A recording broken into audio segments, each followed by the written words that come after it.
We all love card games, and today we have a new game that's called WitchHand. Casual deck building games are my things. If you know me, that is no brainer, but when I say that WitchHand has blown my mind, I 100% mean it. Imagine the perfect situation for you to kick back, relax, and accidentally dump a few too many hours into a game after a long day of work.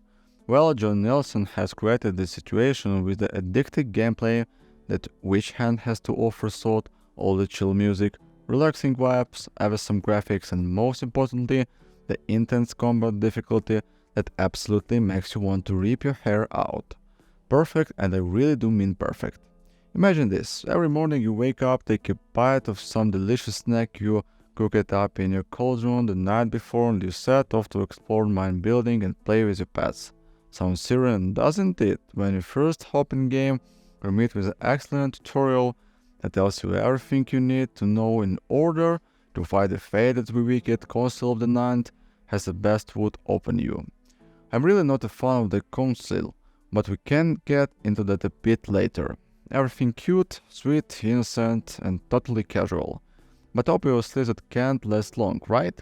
After a couple of days you catch a little glimpse of what the Nins look like after you've been there for a while, and the council decides they're really not happy about it. Enemies start to spawn, attacking in groups of 3 or more on the evening of every 10th night, and let me tell you, it's only get harder. A little enemy here and there isn't too bad.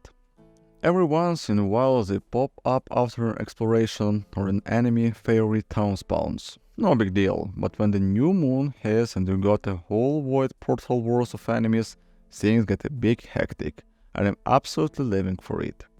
Every so often you got letters from back home in the first realm from your family, who for the record are just unhappy with the council of the ninth realm.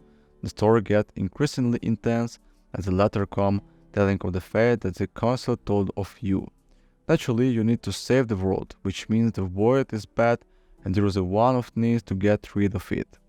Otherwise, your home back in the first realm could just cease to exist. After some time, your family starts to realize that the void attacks on some of the other realms have slowed, and some have even stopped altogether. But another moon cycle into your time in the night realm, and your presence will definitely be noticed.